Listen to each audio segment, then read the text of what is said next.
Okay. Alright, yeah, we're live. Oh, For, hi. for better or worse, yeah, here we are, Better or for worse? showing our Right. faces to the world, God damn my hair. to be criticized, Yeah, that's good. You look fine. You look Thank fine, you. Arvin. Thank you. Yeah. I do try to be handsome. I don't know, are we live? We're live, right? Can Are we someone live? check the live video to see if our faces are exposed? No. Yeah. Sure. Yeah, Liberasi is live now. Yes, we are live. I mean, is it showing us right now? Or? Yes, but it's showing your screen lah. It's not the full screen, but like what you're viewing, including the. Yeah. Yeah, we're live. I What think do it's you mean? fine. Yeah. Oh, you need to adjust like that? No need to adjust, because I mean the sidebar, the participants part is you can see that lah. Do you want to like close that? Yeah, wait, hold on. Mm. Yeah, I think I got it. Nice. Alright, so let's start, yeah. So what are we talking about today, guys? Well, after another week of MCO, I think we have a lot of things that have happened in Malaysia we can discuss about. Well, let's begin with enforcement. Police action, since we have lawyers with us. What do you guys think about how the police have acted so far, and what does it really say about liberty in COVID times? Liberty in COVID times. I think Liberty in COVID times, yeah. I think liberty is severely restricted lah. That's pretty clear. Yeah.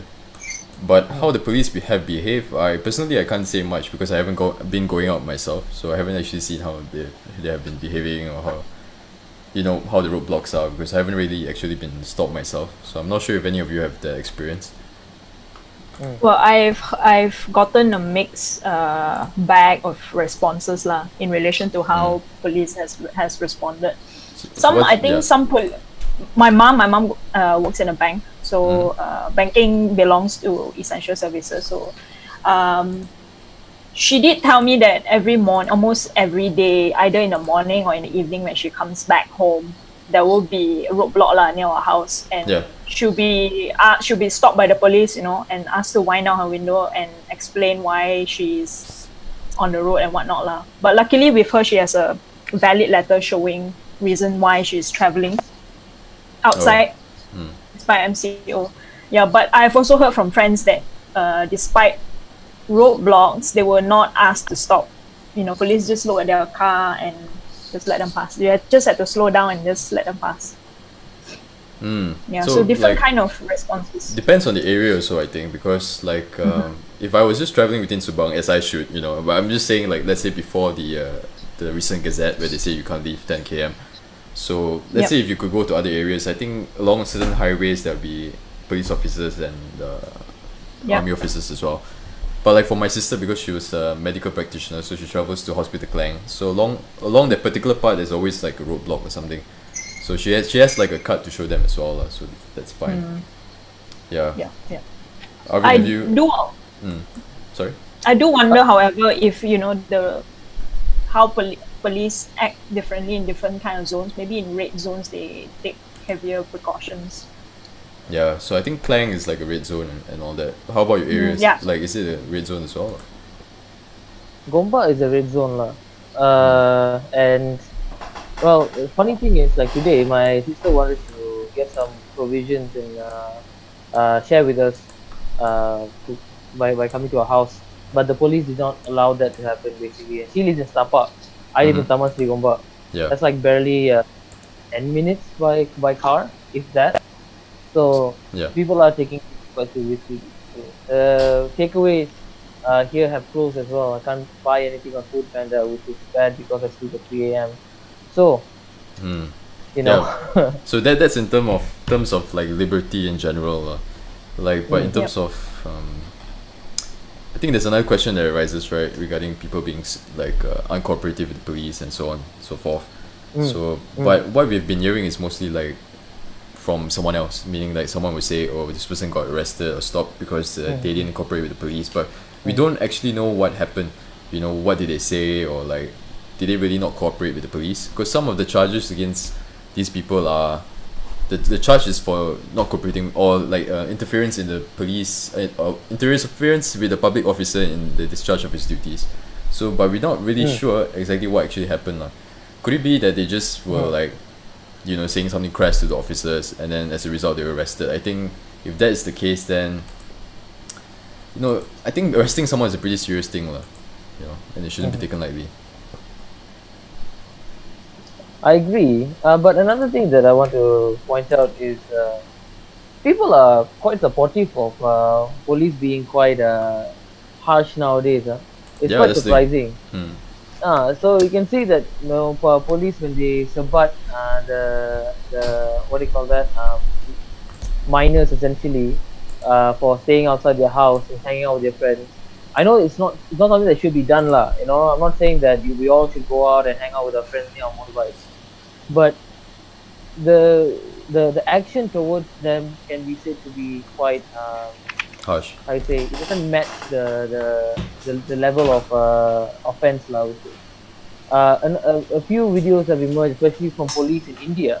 Yeah. They have like literally beaten people with like sticks that are like that thick, essentially, just baton, just swinging in full force. I think these are quite abuses of power lah. Maybe on the police side they are frustrated, you know, they are just carrying out their duties, and it's difficult for them also, and they are also scared because they might get COVID as well. They are frontliners at the end of the day. I can understand all that, but I just worry post-COVID we might be more lax towards police brutality than ever.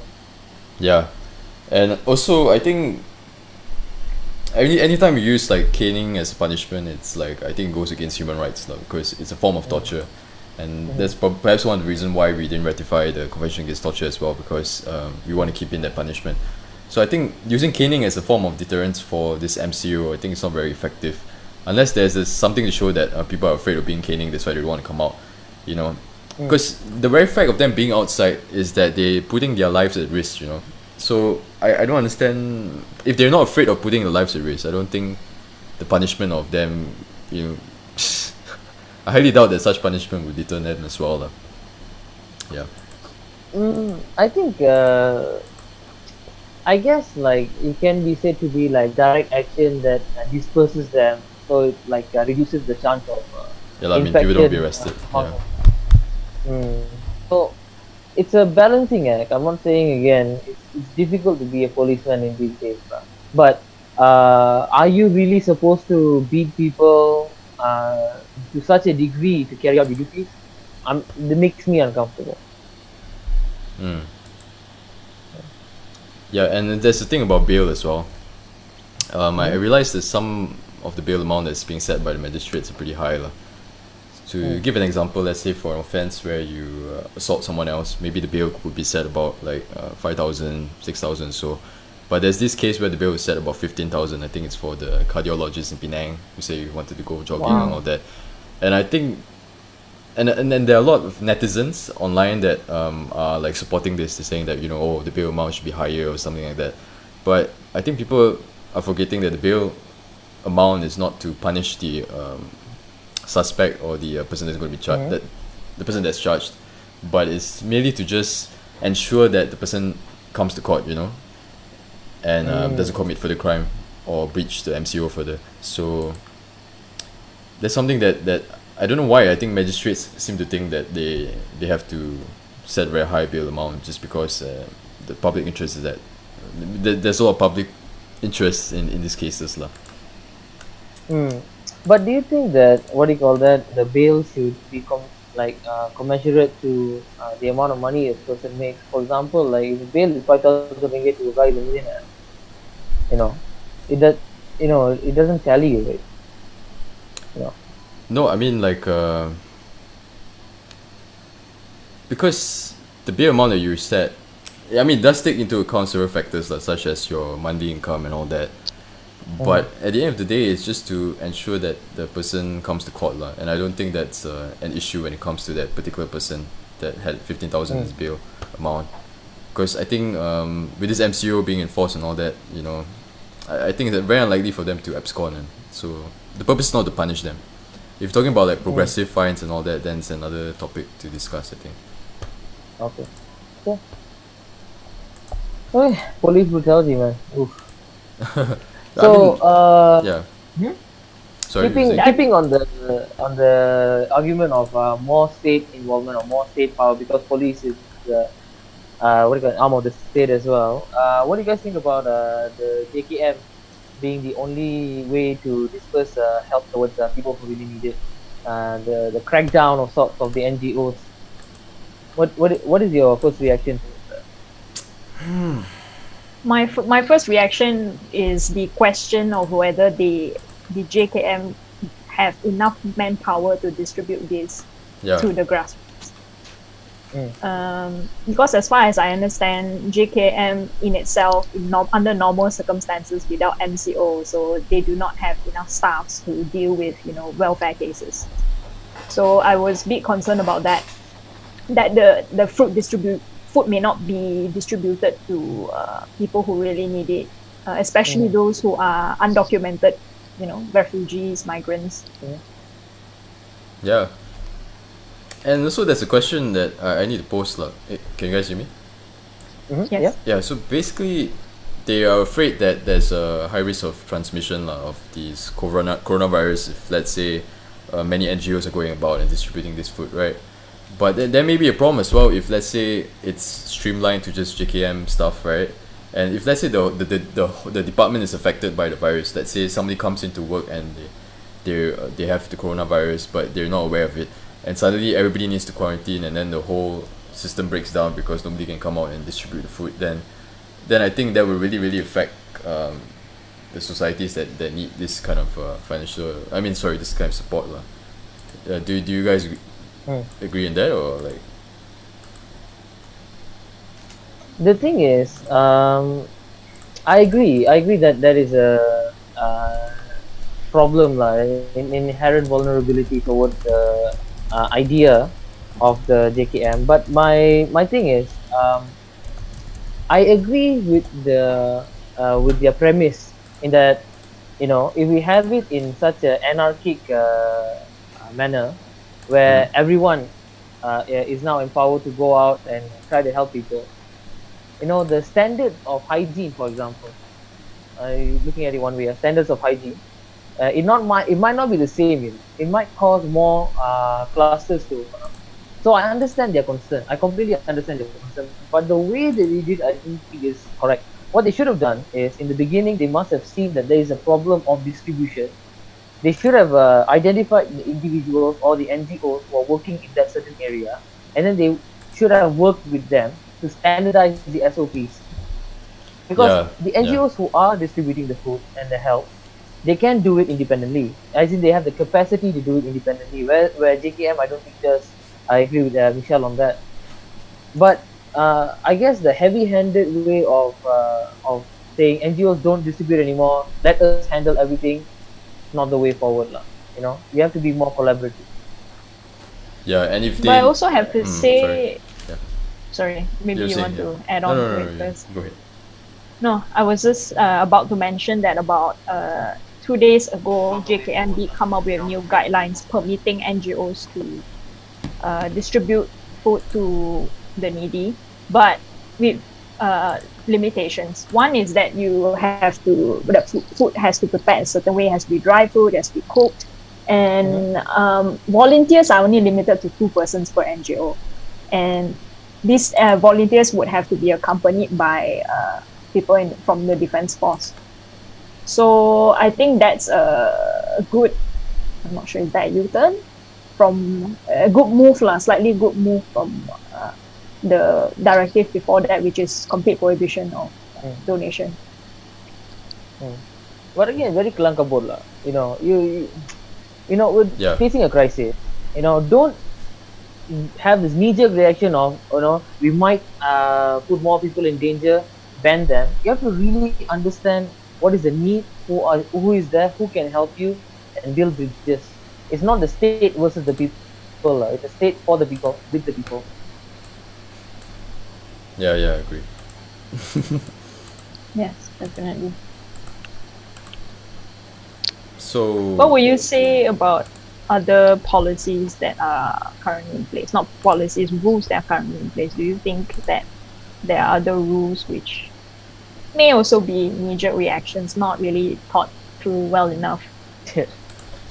So I just want to add on the JKM point as well. I think that if the government had the foresight to consult these NGOs beforehand, like at the very early part of this MCO, then I think they could have avoided this issue where they have to once again backtrack on a directive that they issued.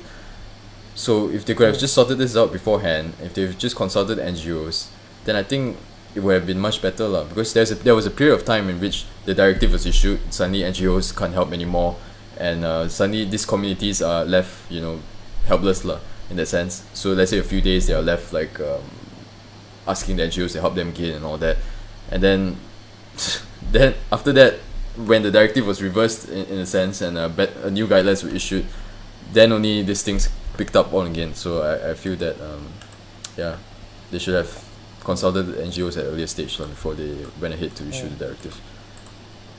The problem because that's the SOP. It's always the state arms who will look at NGOs as kind of like in a very antagonistic manner. Let's be honest, that's what happens basically. We've seen so many NGOs who are trying their very best to work together with the ministries or with other state arms, but the SOPs are just not there. So there really needs to be a rethink of who really is responsible and is capable of helping in the first place. It makes everything much easier to move instead of working in silos. Yeah. Sorry, just now you were touching on another issue, right? Yeah. Yeah, my question was that. Yeah, I was gonna say like the 10-kilometer travel ban. Okay. Mm-hmm. Yes, I do think that it feels like a knee-jerk reaction because I think yesterday the council actually said that now police are given the discretion to allow people to move beyond that 10 km radius. So to me, I just feel that why in the beginning you make that a restriction at all if it's going to be subject to police. And secondly, can police do that? Do they actually have the power to that power to allow people to move beyond that 10 km rule? I just feel that it's a bit arbitrary. What do you guys think? Yeah, I mean, you would have potentially in certain areas more stricter police force. So like certain areas maybe they have a higher chance of going past that 10 km, and then other areas maybe they're more tight on that. So I don't think that's the kind of regulation that you want. I understand. Yeah. Sorry, I think you were saying. Hello. I think Arvin. Yeah, okay. Yeah, but I could also understand why they would backtrack on it. The reason why they would backtrack on it is because maybe their earlier directive was not fully thought out well. So maybe it's even better. I think it would be better to allow the discretion for now. But then again, it may create some problems where there's different kind of exercise of discretion going on within the police force. Yes, there's no standard, no SOP lah. Basically, there's no SOP between police force, which makes things a bit haywire, I would say. I do think that discretion is needed as well. I do not, because I think in certain areas, means urban areas, we have access to most amenities. If you're talking about hospitals, for me personally, my housing area, there's a private hospital near my place. So if I want to go to the hospital, I can just travel to the hospital because it's still within that 10 km bounds. But for certain areas where their houses are really, really far from hospitals, from supermarkets, from clinics and pharmacies, I don't think that's a very, very fair route to them. The urban areas, sorry, I came back. The urban areas, it makes sense because everything is within 10 kilometers of each other. Yep.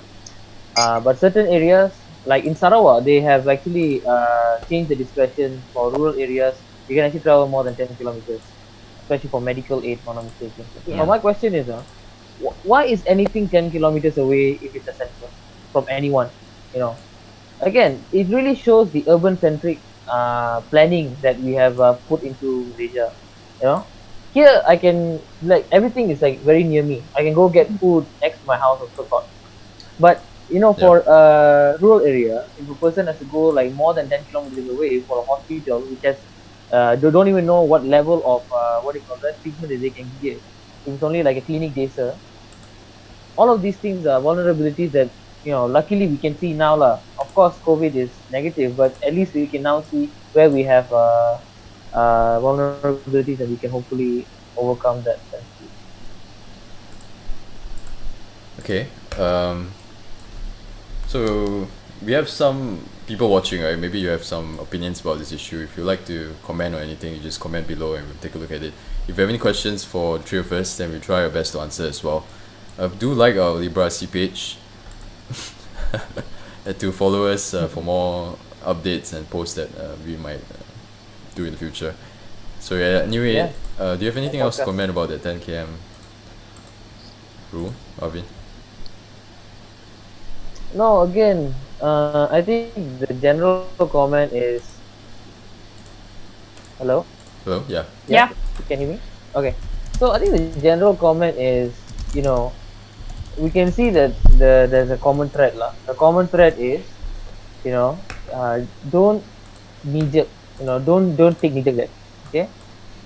Calm down. You're the government,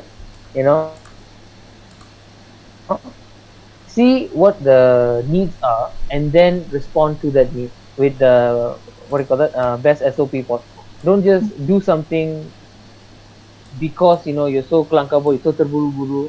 Suddenly you have to U-turn. Not time to U-turn anymore. Rate of infection goes up again, then more people die. It's a life and death situation now.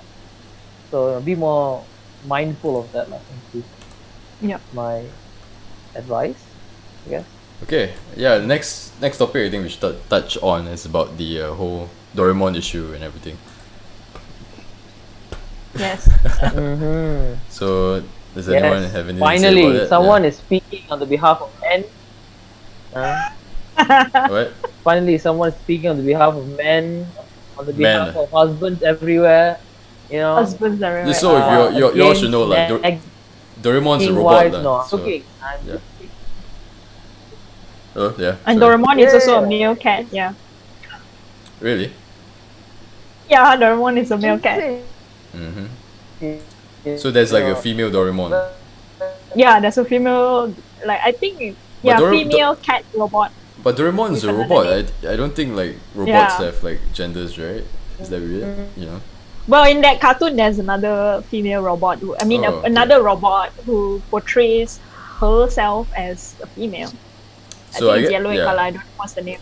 So I guess like Doraemon is like a gender binary kind of robot, right? You can just choose what gender he wants to be, or she or he wants to be. Yeah. Yeah.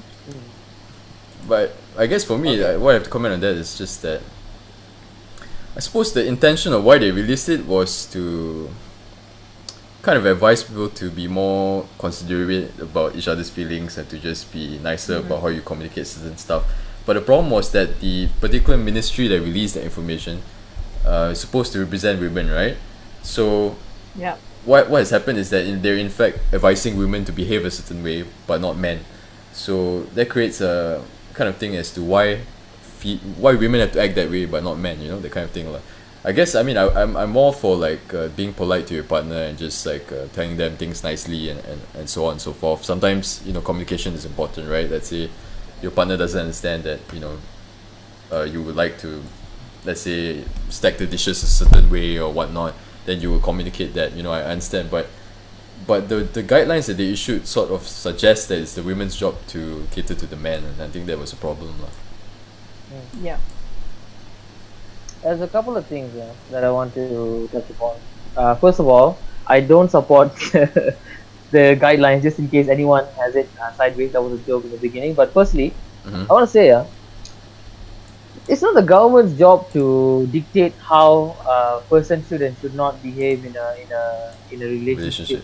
That's the first thing. You cannot just go in and say, don't nag, or speak in a Doraemon voice. It's not your job to do that. You gotta chill out. So there's a few ways that messaging can be brought forth. For example, where I work, they issued guidelines for ergonomic work environment. So things like how to sit, posture, make sure you don't get carpal tunnel syndrome, how to do that. Those things are practical. We can actually like implement those type of things. For example, because we're staying inside for so long, the ministry could have commented on how to take care of your mental health, because cabin fever is a thing. So these things are the topics that we should talk about, instead of making misogynistic statements. But another thing is, what is very sad is that it's the women's ministry who is saying all of this, the women's ministry who's spreading misogyny, and that really points out the internal misogyny of our society, and it's good that we are seeing it for what it is now and how ridiculous it is to ask women to do this. But let's not forget, women are always expected to do all of these things anyway. Yeah, not just during. It's being perpetuated by women themselves, so that's something to again, as well. It's internalized.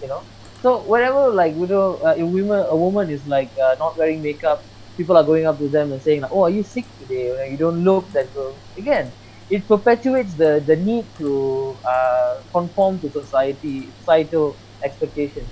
And if we're really being honest, Doraemon points out to that, and that is the one that we need to solve, the misogyny. Maybe Arvin, we should hear from woman herself, Michelle. Right, instead of trying to explain the situation, Arvin. How dare you?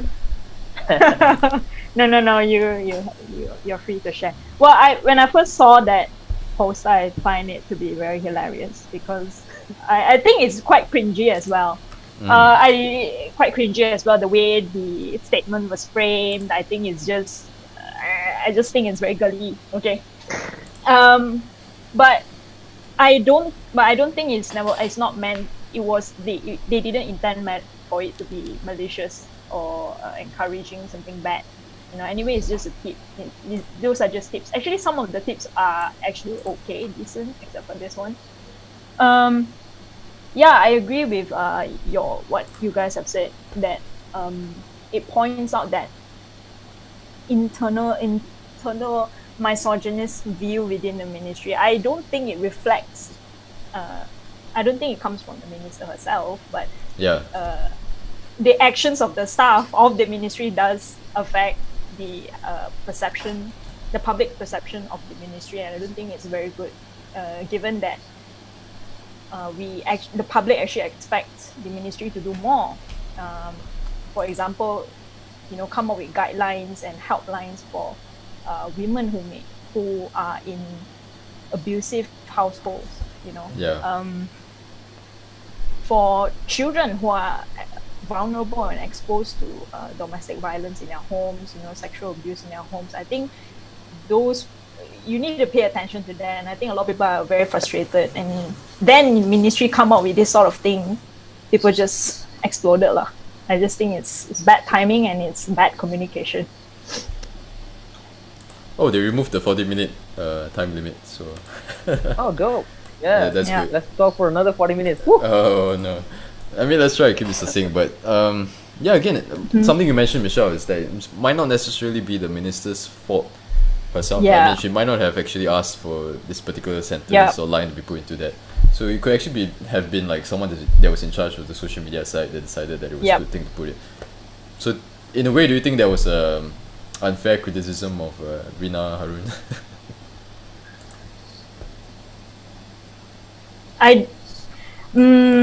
Yes, I do think it is slightly unfair towards her. Slightly unfair towards her. But it's also a responsibility of a minister to actually come up and respond and address the issues that public wants them to address. When she failed to do that, people choose to respond negatively to small mistakes like this. It's actually a small mistake. I think it's a small mistake. I don't think it was intended for it to be this way. But I think minister hasn't been pulling her side of, hasn't been doing much of what is expected from her lah.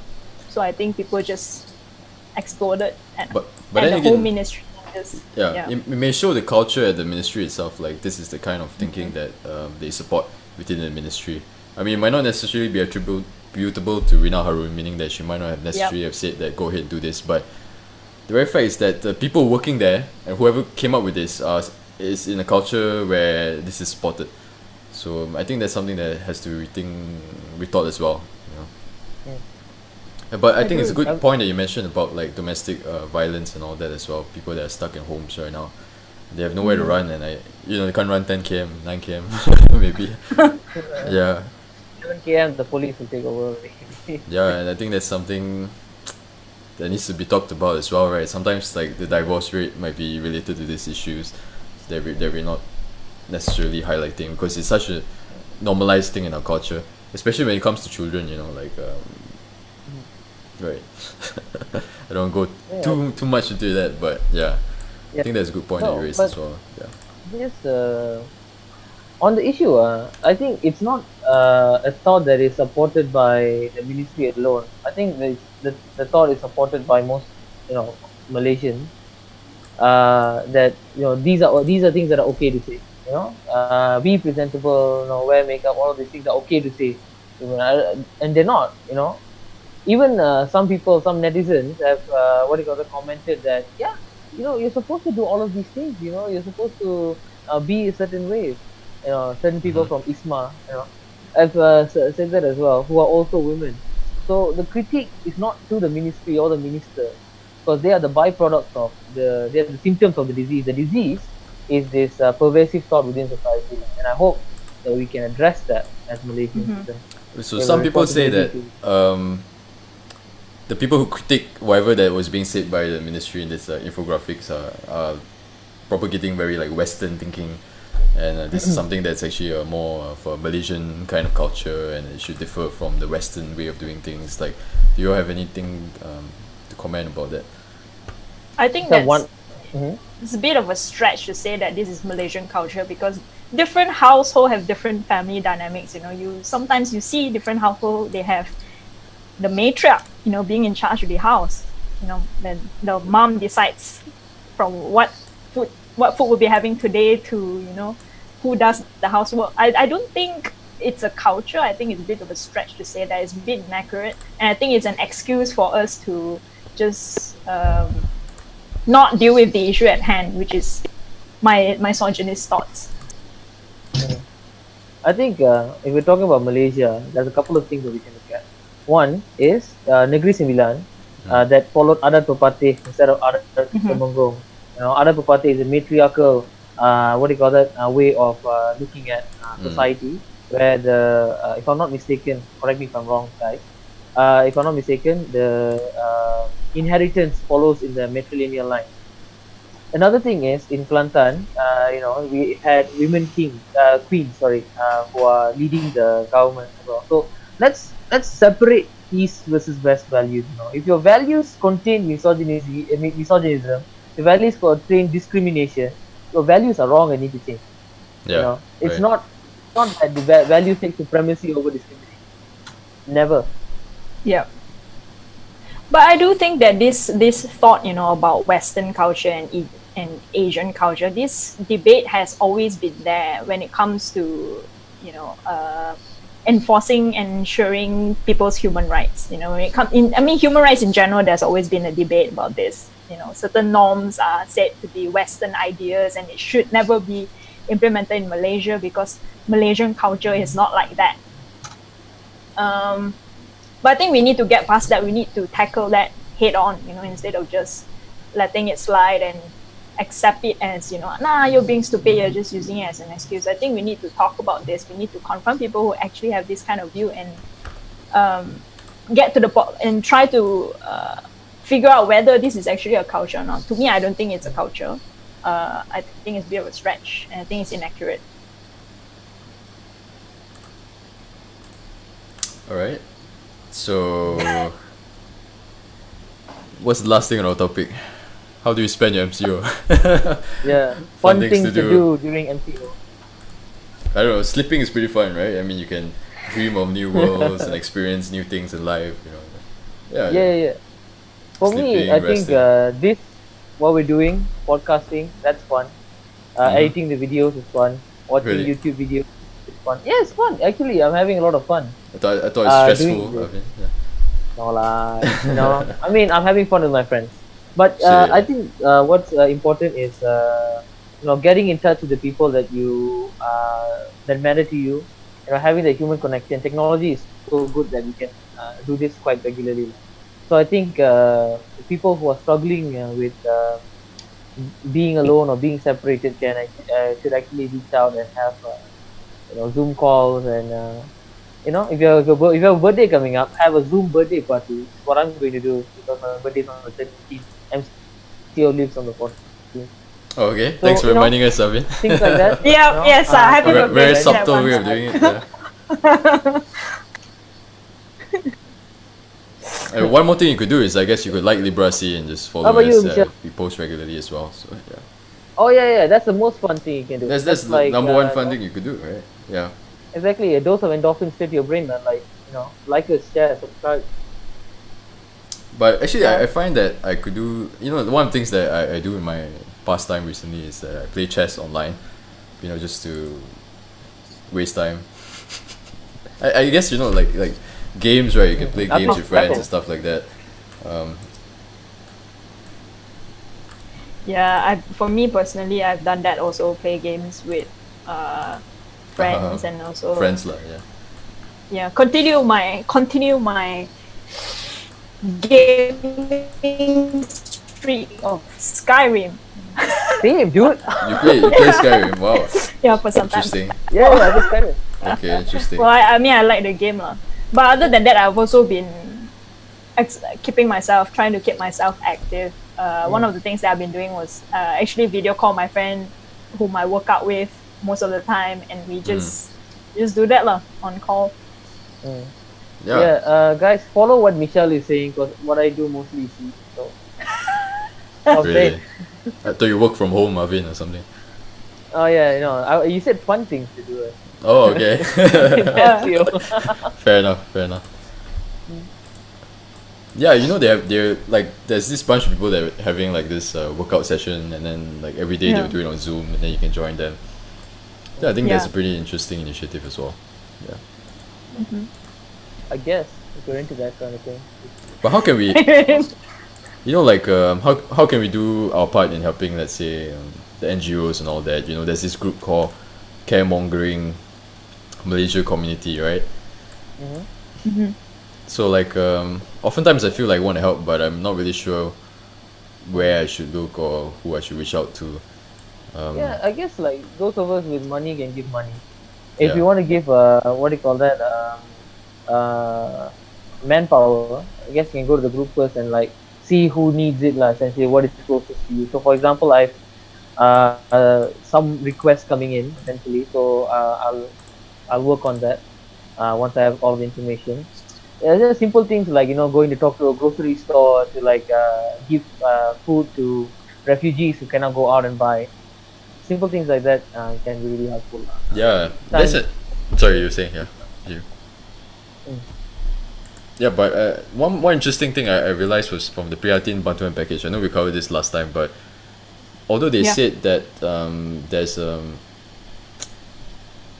sorry, what was the thing that was in the Prioritising Bantuan package? They said that you won't be expelled from your premises, right, if you don't pay for your rent. But I don't know whether that extends to like refugees or not refugees, but let's say like migrant workers or whatnot. Do you think that extends to them, the protection? We don't know, Right. but hope not. Actually, Yeah, because I think they should have some sort of moratorium on like this thing, right? I agree. Yeah. You know what? Yeah. All right. So anything else that we should talk about? Let's maybe get it from like our audiences. Like, if you have anything that you want us to talk about, if you want to say hi, someone say hi to you, Michelle. Yep. Do you want to say hi back, maybe? Hi. I don't even know whether he's watching. His life is complete now. You've said hi. Mission accomplished. No, I think quickly, I just want to say Yesterday, the Socialist Party, we had a live stream as well with Dr. Kumar, and I think a very important thing that was said was, right now our curve is flattening essentially. So every day there are people who are getting infected, but the number is not increasing essentially. But the Really? MCO period is going to be lifted in a bit more than a week. If those numbers of new infections don't go down, and if we lift the MCO, there's a high chance that the number of new infected people will go up because more people are going to come into contact with each other. So at this time, I think the most important thing is we need to really increase testing, and if the government does not have resources for that, I think it's the time for private sector to really come in and take over this. If payment is an issue, I think the government should release some funds towards the private sector so that people can go there and get tested really quickly. Because if we don't do that, it's very difficult in the future because we're going to get even more infected people. No, wait. Why are you saying the private should take over again? What was your reasoning? Not to take over, they should come and help to do more testing essentially. But testing in private sector is what, 300, 400, 700 ringgit. You know? So to the private hospitals, please, now is not the time to make your money. Try to help out with the government hospitals who are trying to run testing. And to the government, if the private hospitals need some money, please release these funds, because there's 1.5 billion more that has been given to the healthcare system. I think some of that funds can go towards testing. If we test more people, quarantine more people who are infected, the number of new quarantines can go down. That's what I have to say. Well, just a brief question to what you have said about the curve flattening, right? Does this take into account those people who are asymptomatic? I think these groups of people who are asymptomatic are the tricky ones, right? Yeah. So what if MCO is lifted and then not group only of people who asymptomatic people, but people who may not necessarily know that they have had direct contact with a COVID-19 patient. Because I think I've saw someone's post that they were having fever and whatnot. When they came back, they wanted to go for testing in the public hospital, but they didn't allow him to. So he had to go to a private hospital and pay for his own test, and turns out he was positive, which I think, it's a tricky situation because, it's a resource issue, At the end of the day, you only have so much reagent, you only have so much testing kits, in the public sector. If you allow everyone to come and be tested, everyone will become and tested, but your resources will run out. So that's why I'm saying, where there are resources, private sector really needs to come and help at this point, basically. If China can give us free medical test kits, you're Malaysian, come on, people are dying. But they say the Chinese test kit, right, is a bit defective, right, something like that. The ones that's Western propaganda, basically. I don't know. I mean, maybe I've been reading like fake news or whatnot. Not fake news, it's all, you got to read between the lines, essentially. Well, South Korea has donated a few test kits to Malaysia as well, and I think our ministry has tried that out, and only to find that it is not as accurate as it should be. So I think we are sourcing for other test kits. That's from what I heard countries. about the Chinese test kit as well. That's what Europe is saying, so. Yep. Assuming this is correct, then who has the correct test kits? Come out and help us. Well, I think instead of saying that, it's not a matter of like whether you have correct test kits, but whether to distribute those test kits. Sometimes the test kits have to be of like, it would be much easier to distribute them if they only focus the test on like let's say on your antibodies and to see the level of antibodies in your body, right? So maybe they focus on producing those kind of test kits. But the very fact is that in order to really determine whether you have coronavirus or not, you may need to go for further testing, which those test kits don't provide.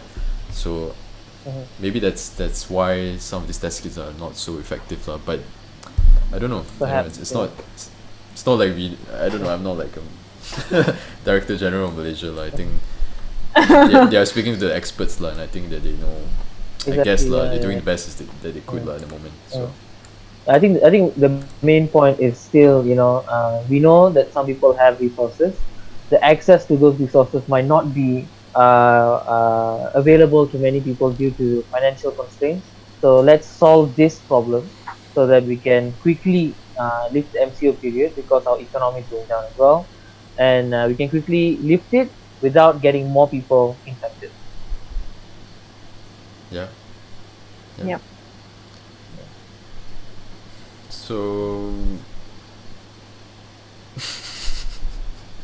someone quickly say something. Okay, well, what I have one question to ask. What do you think about the recent efforts of local authorities to sanitizing public areas? Do you think that's effective? I think Public areas or a lot of people have criticized the actions of DBCare out in sanitizing high-rise buildings using drones to do them. They think that it is a public waste of funds. Do you think that is a good effort nonetheless? What are your views? yeah, I think it's a If you can- sorry, Arvin, you go first. If you can test it, and if it's fine, and you can write a paper on it, get WHO to say this is the correct way to do it, go ahead and do it. But don't just look for photo ops lah. Don't just look for photo opportunities, publicity stunts. Now is not the time. People are dying. Don't take advantage of the situation. Yeah, who are taking these pictures then? Like who are taking these pictures? No, the Journalists? politicians. Must be somebody that's taking those pictures, right? Like it's weird, right? I mean, if you're just doing that, It is. I actually find it quite hilarious. I think I saw pictures floating here and there on social media about our local government minister going to the ground and helping to sanitize public areas. But and somebody took a photo of the situation. There was actually like a bunch of journalists standing in front of the minister while she gives a speech with no social distancing at all. So I find that's pretty all of hilarious. this is photo op. Publicity stunt. At this time, when people are dying, have some dignity lah. Come on, please. Hey, priorities lah, Arvin. Politics first, like remember. Wise words from our top leader, supreme leader. Supreme leader, basically. Supreme leader. No, again, similar to how Trump is selling the idea of the coronavirus being the Chinese virus, even naming it the Chinese virus instead of the coronavirus. We have politicians in Malaysia who are taking advantage of the situation. Now is not the time. We have a private sector that is taking advantage of the situation. Now is not the time. When people are dying, please chip in to help. The life is much more important than votes or money at this point. And if you can't see that, then Malaysians, we have a decision to make in a few years. Yeah, I can't believe people are asking the question as to whether life or economics. Like I think that shouldn't even be a question. It should never have to ask the question. I think you should know the answer already, right? When it comes to life or economics.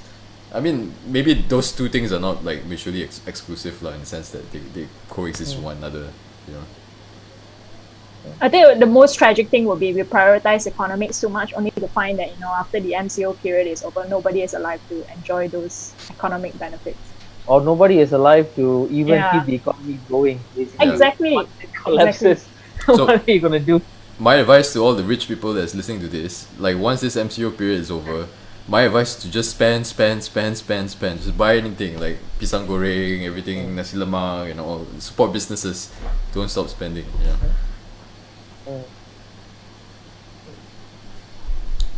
Supporting over spending, Shay? Yeah.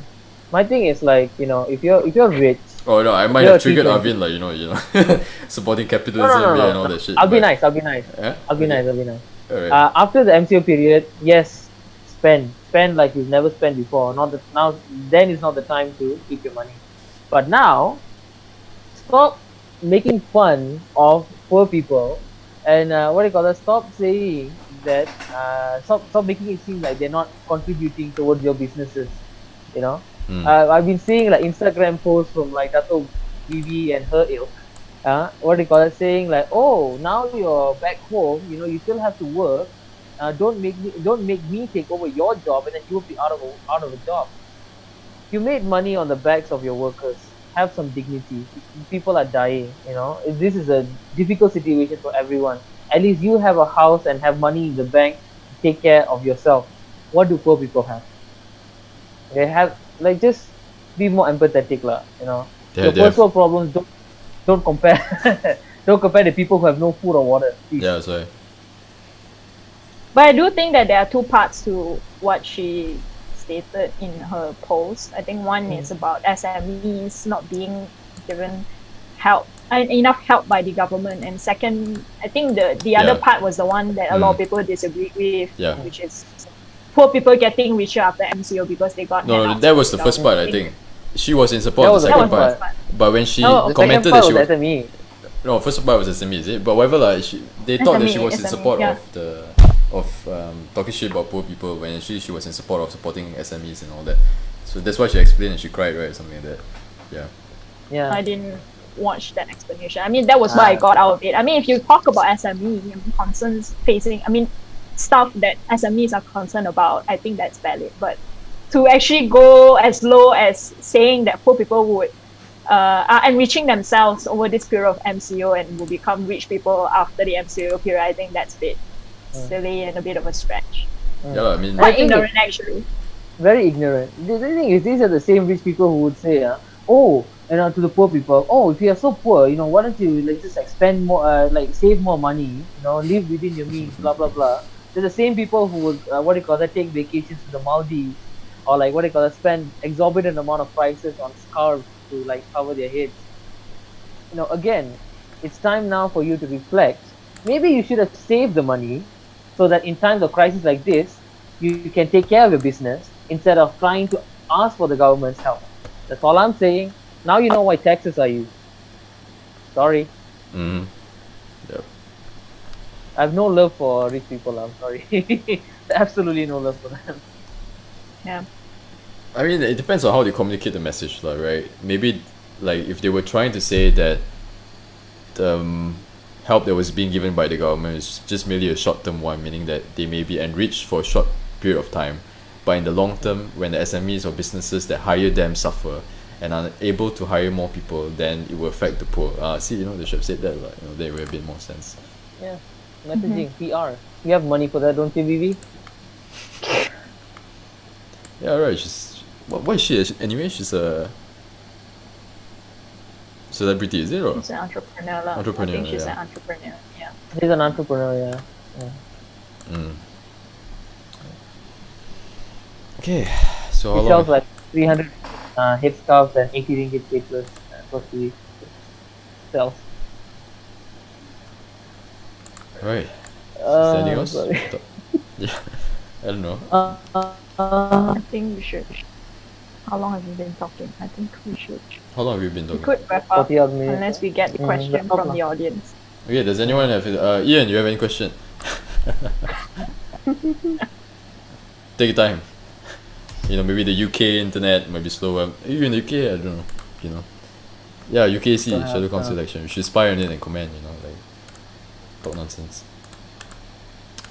Alright, is there anything else? If there's nothing else, then I guess... yeah. No, I think we can wrap up. Yep. Alright, yeah, follow us on Liberasi. Anyone wants to name drop anything? Yeah, this is your time. Dope. We have a Facebook page. Liberasi has a Facebook page. Liberasi has a Twitter. Liberasi has an Instagram. We have a YouTube now with very cool videos coming out soon and podcasts. So follow us on all of that for more updates. For Facebook page, we are almost at the 600 likes mark. So please, just get a bit more to cross that threshold. And yeah, looking forward to giving you more quality content. Alright. Okay. Yeah, I have nothing much to add. Okay, everyone wave, the camera.